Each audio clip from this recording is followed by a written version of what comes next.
श्रील प्रभुपाद की जय, गुरु गौरांग की जय। कल के सत्र में हमने सुना था रामानुजाचार्य के पास में उनके प्रिय शिष्य कुरेश आते हैं और भगवद गीता का वह प्रसिद्ध श्लोक सर्वधर्मान परित्यज्य मामेकं शरणं व्रज अहम त्वां सर्व पापेभ्यो मोक्षयिष्यामि मा शुचा, जिसमें भगवान कहते हैं कि सभी धर्मों का परित्याग करके केवल मेरी शरण में आओ, डरो मत, मैं तुम्हें सभी पापों के फल से मुक्त कर दूंगा। इस श्लोक का अर्थ, इस श्लोक का रहस्य कुरेश जानना चाहते थे। तो रामानुजाचार्य ने कहा कि इस श्लोक का अर्थ जानने के लिए शिष्य को 1 साल तक, 1 वर्ष तक गुरु को समर्पित होके सेवा करनी होगी, तभी वह इस श्लोक के रहस्य को समझ पाएगा। जब कुरेश ये सुनते हैं तो वह रामानुजाचार्य अपने गुरु महाराज को उत्तर देते हैं कि जीवन का कुछ पता नहीं है, मृत्यु किसी भी समय आ सकती है, इसलिए अगर मैं 1 वर्ष तक समर्पित होकर सेवा करता रहूं और उसी बीच मेरी मृत्यु हो जाए तो इस श्लोक के अर्थ को मैं समझ नहीं पाऊंगा।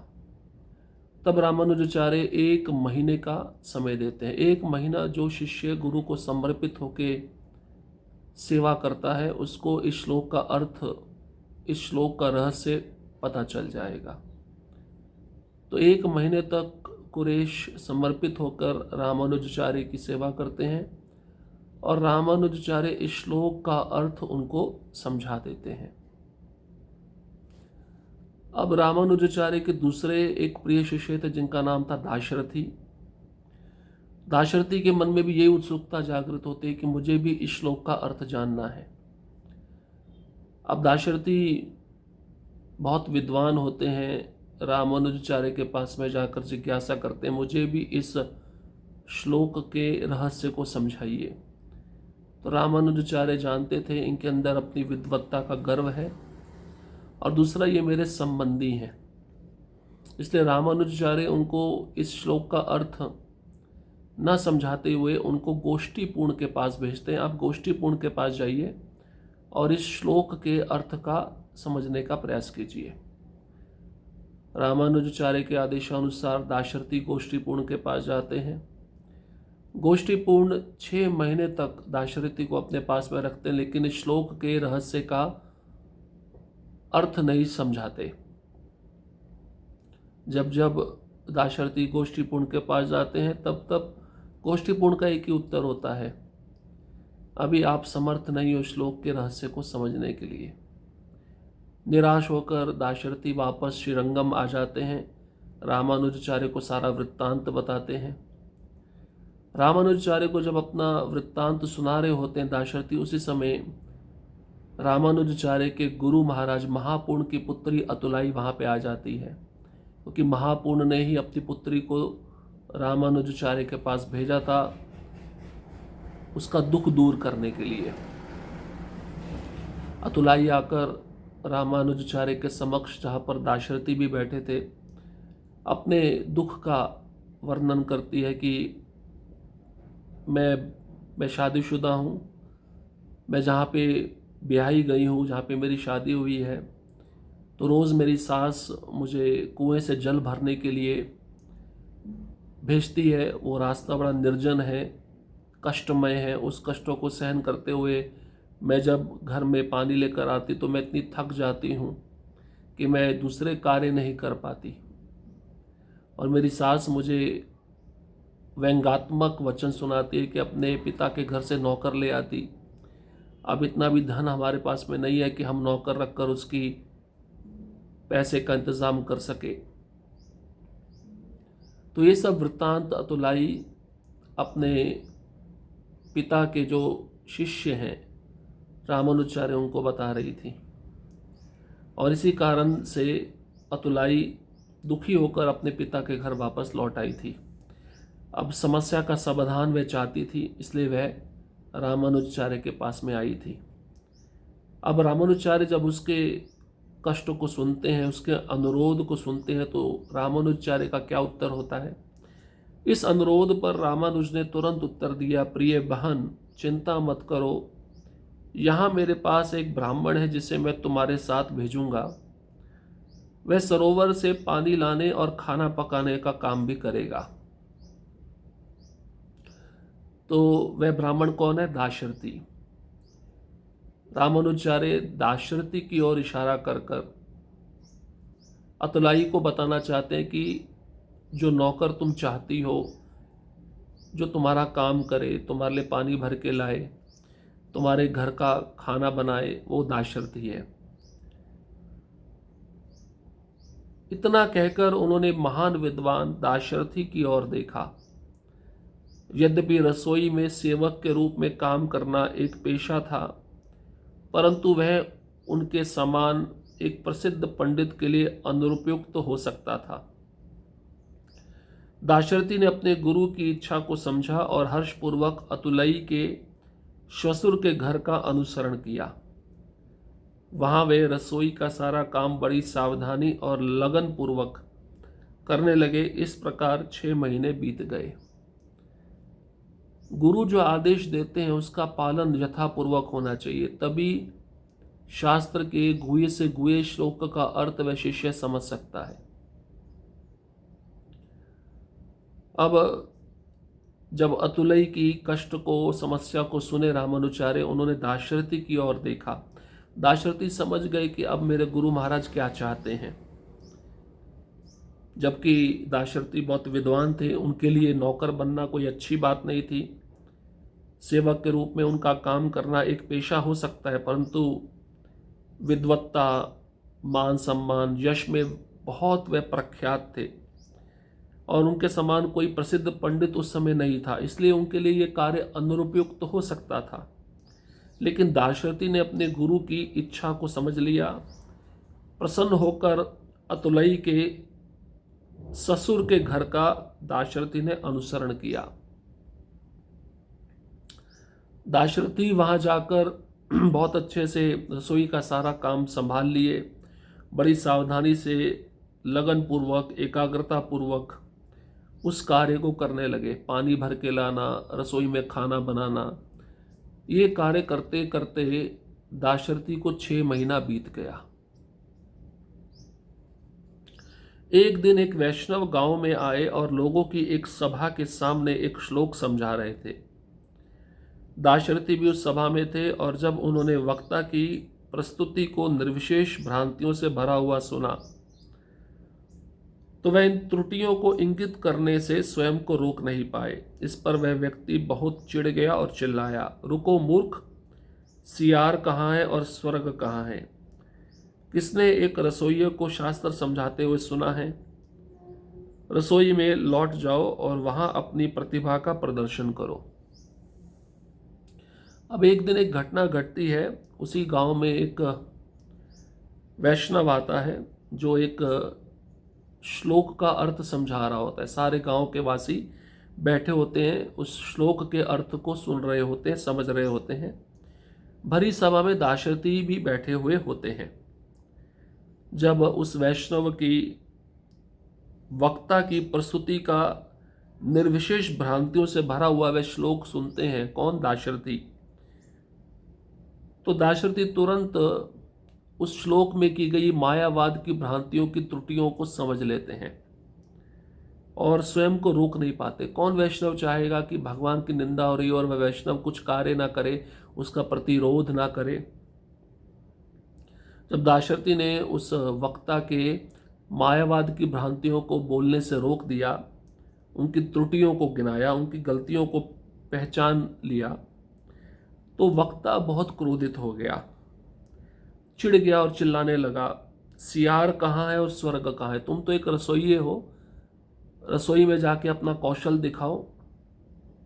ऐसा वह वक्ता दाशरथी को बोलने लगा। रसोई में लौट जाओ और वहां अपनी प्रतिभा का प्रदर्शन करो, यहां पे वक्ता मत बनो।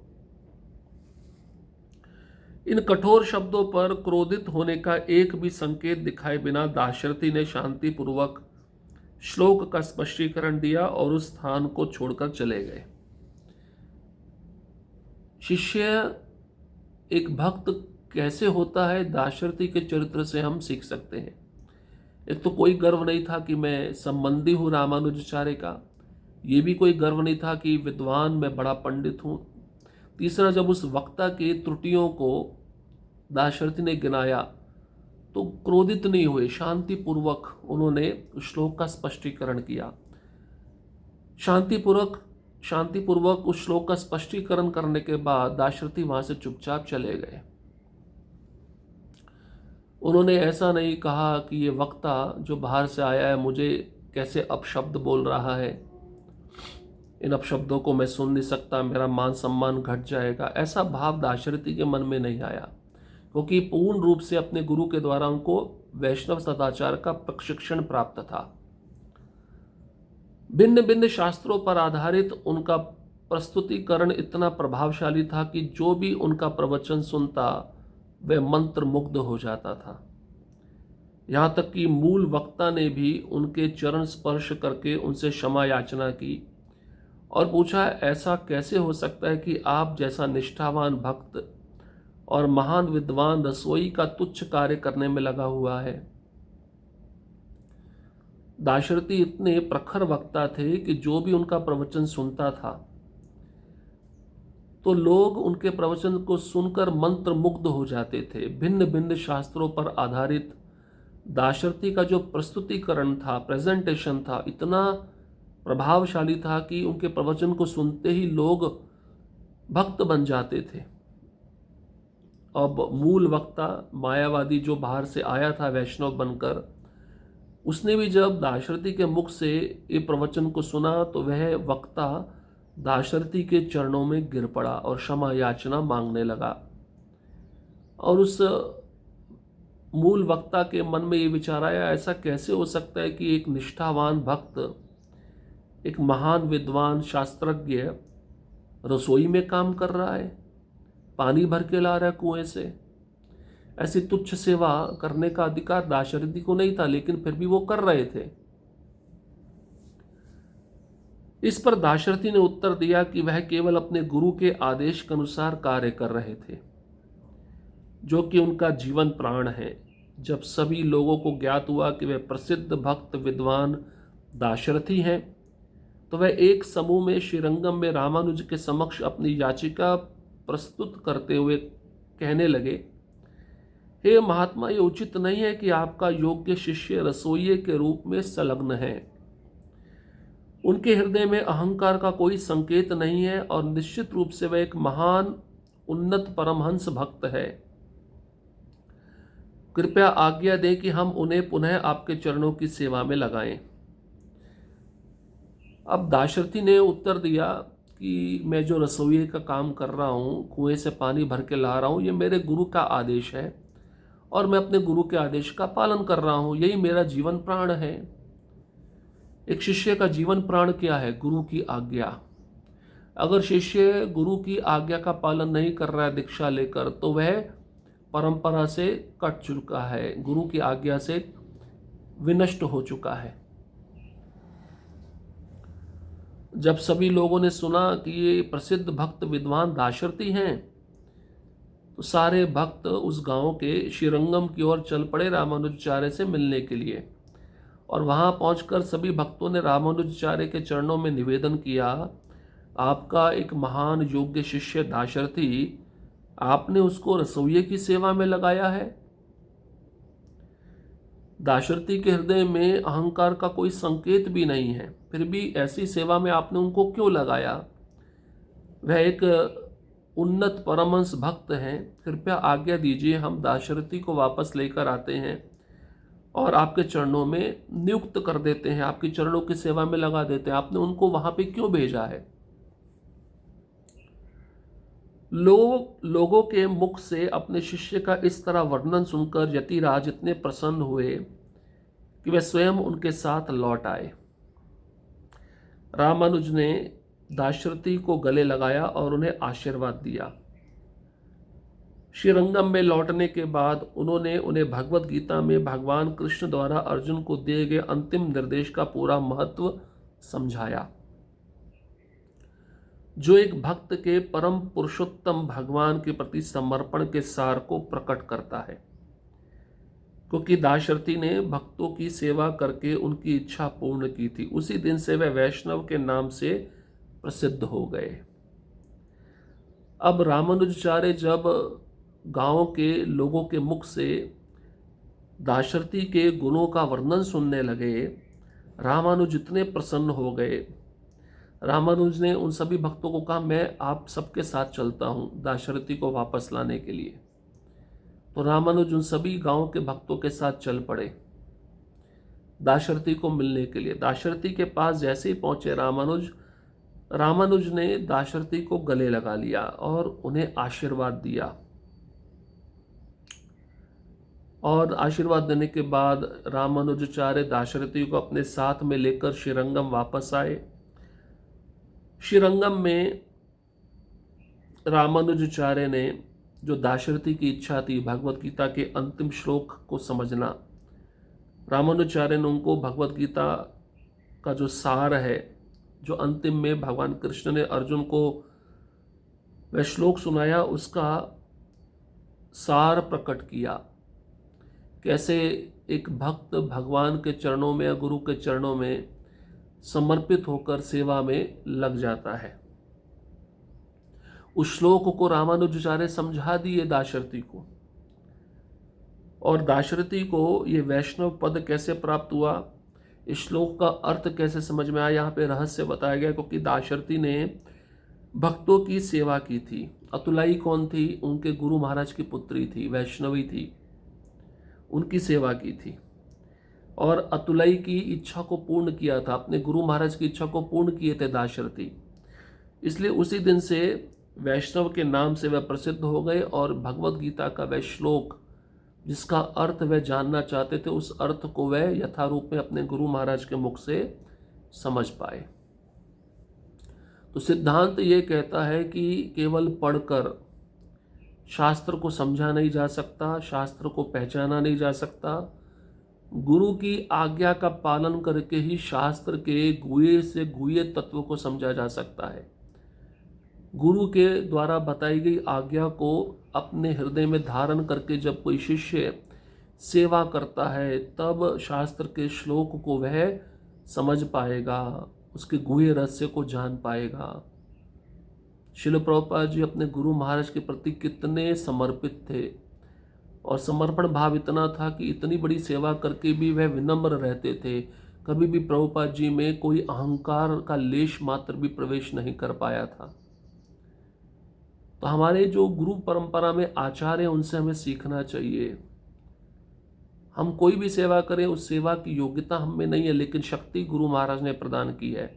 यथापूर्वक प्रयास कर कर हम गुरु महाराज को प्रसन्न कर सकते हैं उस सेवा के माध्यम से। इसे दाशरथी ने यही किया, और शिष्य का कर्तव्य भी यही है कि उसको गुरु की आज्ञा का पालन अपना प्राण समझ के करना चाहिए। चाहे मेरा प्राण ही क्यों ना चला जाए, लेकिन गुरु की आज्ञा सर्वोपरि है।